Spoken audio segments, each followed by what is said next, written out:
আমরা যে যাদেরকে উৎখাত করেছি বিদেশে বসে তারা ষড়যন্ত্র করেই যাচ্ছে এবং এটা এক ধরনের লেজিটিমেসিকে প্রশ্ন করছে।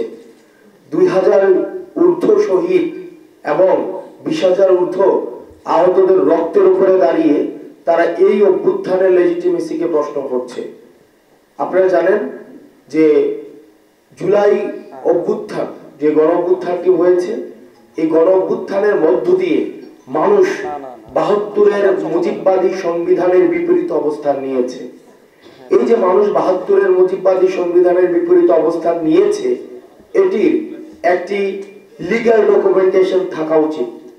সেই জায়গা থেকে আমরা আগামী 31 ডিসেম্বর 2024 বেলা 3 ঘটিকায় ছাত্র জনতার উপস্থিতিতে 31 ডিসেম্বর 2024 এই যে 24-এর গণ অভ্যুত্থান, সেদিকে আমরা আমাদের যে গণ আকাঙ্ক্ষা যে আমাদের তৈরি হয়েছে অভ্যুত্থানকে ঘিরে এবং মানুষ যে স্বপ্নে এই 72-এর সংবিধানের বিপরীতে গিয়ে মানুষ যে রাস্তায় নেমে এসেছে, সেটির প্রাতিষ্ঠানিক দালিলিক স্বীকৃতি ঘোষণা করার জন্য আমরা 31 ডিসেম্বর 2024 বেলা 3 ঘটিকায় ছাত্র জনতার উপস্থিতিতে শহীদ মিনার থেকে, যেখান থেকে আমাদের এক দফা ঘোষণা করা হয়েছে, ঠিক সেই জায়গা থেকে আমরা আমাদের প্রক্লেমেশন অফ জুলাই রেভলিউশন আমরা ঘোষণা করব এবং এই প্রক্লেমেশন অফ জুলাই রেভলিউশনের মধ্যে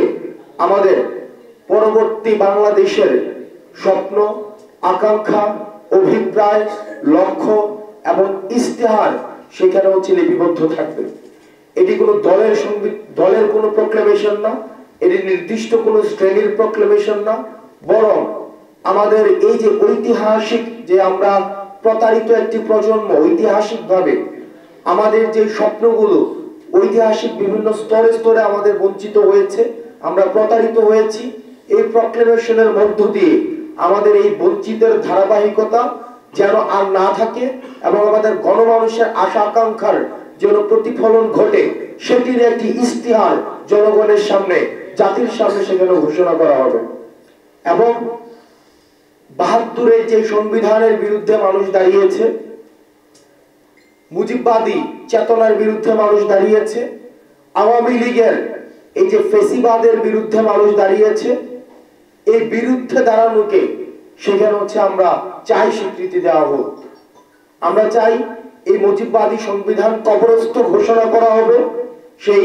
সেই যেখান থেকে এক দফার ঘোষণা দেওয়া হয়েছে, ঠিক সেই জায়গা থেকে মুজিববাদী 72-এর সংবিধানের কবর রচিত হবে।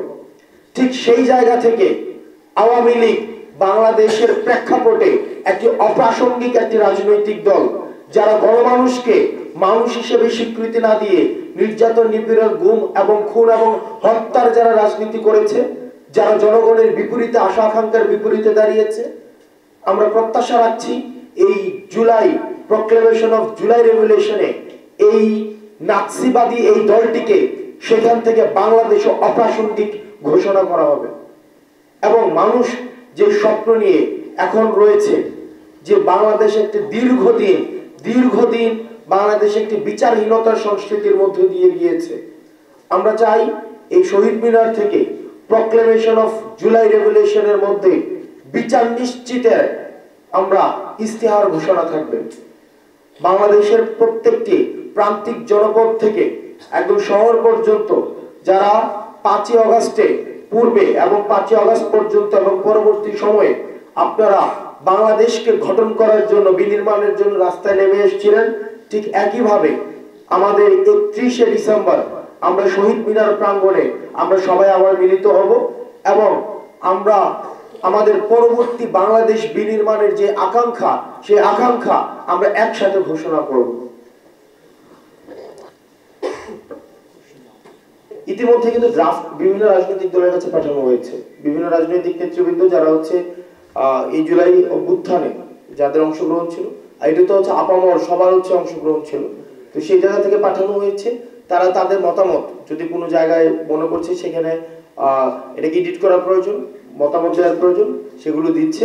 আপনারা জুলাই রেভলিউশনের যখন প্রক্লেমেশনটা হবে, সেই প্রক্লেমেশনের মধ্যেই দেখবেন যে আমরা সেখানে হচ্ছে ব্যাপারটা হচ্ছে ঘোষণা করা হবে যে আগামী নির্বাচন নিয়ে কিছু থাকছে কিনা, বা আগামী নির্বাচনটা হচ্ছে কি, আমাদের দেখে দীর্ঘদিন তো আমাদের ভোটাধিকারী ছিল না।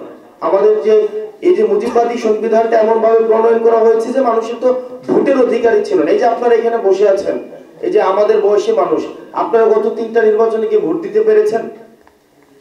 কয়জন ভোট দিতে পেরেছেন? এখন এই যে আপনারা সাংবাদিকরা এখন বলছেন যে 3টা ইলেকশন অবৈধ হয়েছে, কেউ কেউ বলছে খুব মিনমিন ভাবে, একদম স্পষ্ট ভাবে বলছে না, খুবই বলে যেন গলার টোন কিছুটা ভিতরে রেখে রেখে বলে। বলেন তো গত 3টা ইলেকশনে এখানে কয়জন ভোট দিয়েছে? 2-4 জনও দেয় নাই। যে 2-4 জন দিয়েছে তারা আবার একটা দেয় নাই, তারা আবার অন্তত 25-30টা করে দিয়েছে, মানে যে 2-4 জন দিয়েছে। আর যারা দেয় নাই একবারেই দেয় নাই।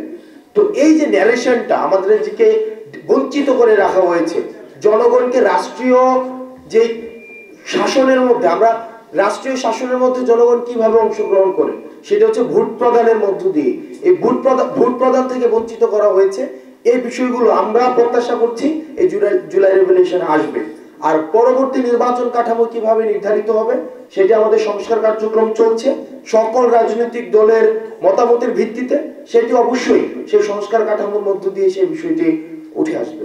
আমি রাজনীতির পাত্রটা কাজ করি, আপনি রাজনৈতিক দলের কথা বলছেন এবং প্রতিষ্ঠানে গিয়েছে, এটি 5 আগস্ট দিয়ে দিয়েছে মানুষ যে জনমত। আপনি যদি এই আন্দোলনের ধারাবাহিকতা দেখেন, জুনের 5 তারিখ থেকে 5 আগস্ট পর্যন্ত, যে দেখেন হাসিনা বাংলাদেশে থাকবে কি থাকবে না, এটাকে এখন নতুন করে জনমত নেওয়ার বিষয়, সেটার নির্ধারণ 5 আগস্ট হয়েছে।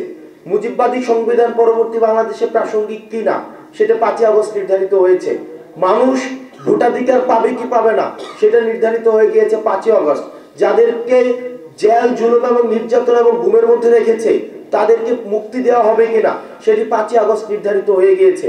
মানুষের আশা আকাঙ্ক্ষার প্রতিফলন পরবর্তী বাংলাদেশে ঘটবে কিনা সেটির যেই জনগণ সেটির রায় 5 আগস্ট দিয়ে দিয়েছে। সুতরাং আমরা তারপরেও বিভিন্ন রাজনৈতিক দল যারা রয়েছে, ক্রিয়াশীল যে রাজনৈতিক দল, সুশীল সমাজ, বুদ্ধিজীবী, লেখক এবং যারা হচ্ছে বিভিন্ন যেমন রেমিটেন্স যোদ্ধা, প্রবাসী যারা রয়েছে, বিভিন্ন পেশাজীবী সংগঠন, আমরা সবার কাছে পৌঁছানোর চেষ্টা করছি তাদের মধ্যে